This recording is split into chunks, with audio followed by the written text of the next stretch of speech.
मैं हूँ मनाली में, जो कि डेफिनेटली भारत के one of the most beautiful hill stations में से एक है। लेकिन यहाँ आसपास और भी सुंदर गांव और उनके बहुत ही अमेजिंग कल्चर्स हैं। So in this beautiful snowy weather, let's explore those stories together. चाहे सोलो बैकपैकर्स हों, कपल्स हों या फैमिली, हिमाचल में मनाली सबकी बकेट लिस्ट में होता है। और ठीक भी है, as there are amazing cafes here, shopping, ancient temples, hot springs and of course barf. लेकिन इस सब के अलावा यहाँ के खूबसूरत गांव और कल्चर्स देखने के लिए भी सबको कम से कम एक दिन निकालना ही चाहिए। और इसलिए मैं सीधा चला गया प्रीणी गांव के एक सुंदर नेचर विस्ता होम स्टे में, जो कि मनाली से बस 3 किलोमीटर दूर है। अपने ही रूम से you can enjoy the perfect view of apple orchards, mountains and of course snowfall if you are lucky. पल भर में grey and green landscapes black and white में चेंज हो जाते, जैसे किसी ने जादू कर दिया हो। वैसे नेचर तो जादू है ही, है ना। और इसी होमस्टे के पीछे है ब्यूटीफुल प्रीणी गांव। छोटे छोटे बर्फ के रास्तों के बीच से निकलकर आप देखोगे कि यहाँ अभी भी कुछ पुराने स्टाइल के ट्रेडिशनल घर बचे हुए हैं। ऐसे ही एक घर में मैं जब गया तो उन्होंने मुझे ऑफर की ट्रेडिशनल डिश बड्डी, जो कि आटे, नमक, थोड़ी चीनी और अजवाइन डाल के बनाई जाती है। और इसके बीच में होता है भर भर के गाय का शुद्ध घी। मेरे लिए तो ये फिनिश करना बहुत ही मुश्किल था, और रोज पहाड़ चढ़ने उतरने वाले लोकल्स के लिए ये स्नैक्स ही है। डिनर इसके बाद था। मैं तो इसके बाद डिनर नहीं कर सका, बट मेरे होम स्टे के ओनर ने नेक्स्ट डे मुझे खिलाया हिमाचल का ट्रेडिशनल सिड्डू। पूरी रात आटे को फर्मेंट करके उसमें भरा जाता है स्पेशल मसाला। अखरोट, आलू, मटर, मिर्ची, धनिए और बहुत सारे इंग्रेडिएंट्स ऐड करके ये स्टफिंग बनाई जाती है, जिसको आटे में भरने के बाद कंबल में रखा जाता है जिससे ये सूखे ना। फिर तंदूर के ऊपर इसे स्टीम करते हैं और फिर निकलता है गर्मा गर्म सिड्डू, जो स्पेशल स्पाइसी चटनी के साथ खाते हैं। हिमाचल की ठंडी ठंडी बर्फ में ये है गरम गरम सिड्डू, जिसको खाने का मजा कुछ और ही है। डिलीशियस।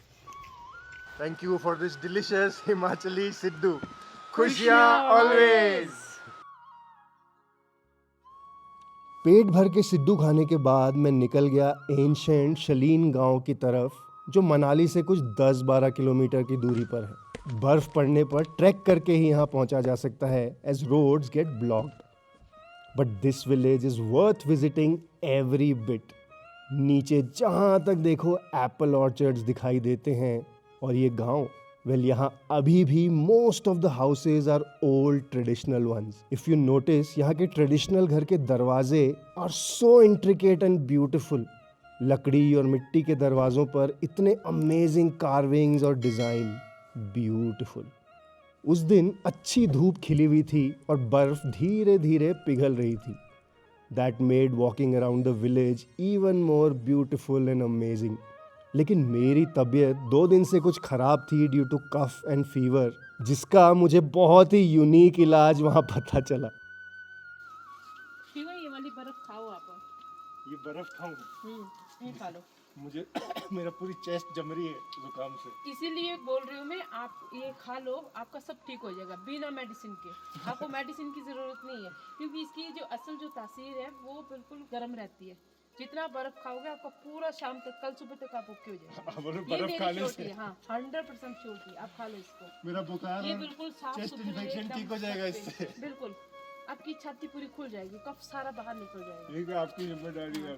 हाँ, आप खा लो। मैं और बीमार हुआ तो नहीं, मतलब कल सुबह तक आप ओके हो जाएंगे। आप खा लो। वेल, नेक्स्ट डे तो नहीं, बट 2 दिन में श्योरली मैं ठीक हो गया। तो कुछ तो फैक्ट है इस बात में। आप भी ट्राई करना, but only with fresh fallen snow, fridge की बर्फ से नहीं। एनीवे, शालीन गांव का नाम पड़ा था शांडिल्य ऋषि के नाम से, जिनका प्राचीन मंदिर इस गांव में है। और उनकी कहानी सुनने मैं वहाँ एक दादाजी के पास गया in an old ancient house.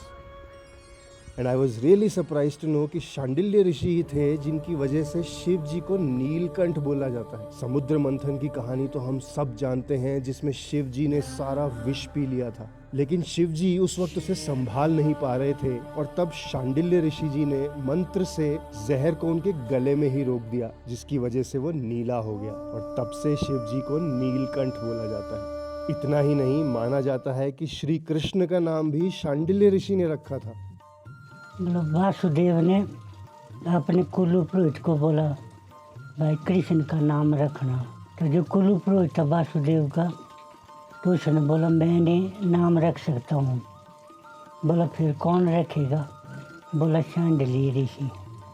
जो उनका कुलु पुरोहित था उसने शांडिल्य ऋषि को ले गए वहाँ वासुदेव के पास, फिर उसको आसन दिया शांडिल्य ऋषि को, फिर आसन के ऊपर बैठा शांडिल्य ऋषि। फिर बोला वासुदेव को, बोला इसके है 3 नाम, चाहे काना बोलो चाहे कालिया बोलो, असली नाम है इसका कृष्ण। तो फिर कृष्ण ने गुरु शांडिल्य ऋषि को बनाया। ये कहानियाँ कितनी सच्ची हैं वो तो वेद और पुराण पढ़ के ही कंफर्म किया जा सकता है, बट ये सोचना भी कि इतनी ब्लेस्ड जगह जहाँ भगवान खुद वास करते हैं, गूज बम्स आ जाते हैं। ऐसे ही नहीं, इसको देवभूमि कहा जाता है ना? Do subscribe to my channel on YouTube and Instagram so that I can bring you many such beautiful stories.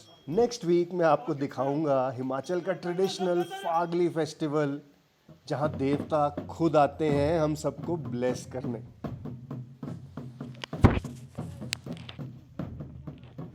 I hope you enjoyed these beautiful villages and their stories.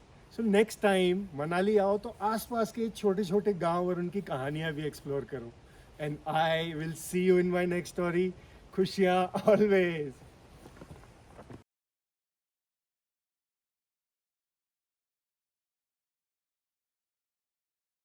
थोड़ा सा ये गांव के बारे में बताइए, यहाँ की कहानी क्या है, कितना पुराना गांव है, इधर की कुछ स्टोरी है तो कुछ बात मज़ेदार कुछ बताइए।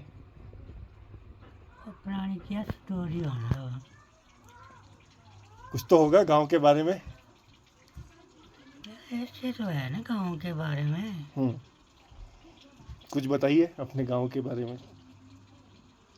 या पुरानी स्टोरी क्या होनी चाहिए, किस ढंग की स्टोरी चाहिए? कुछ भी गांव की हिस्ट्री के बारे में।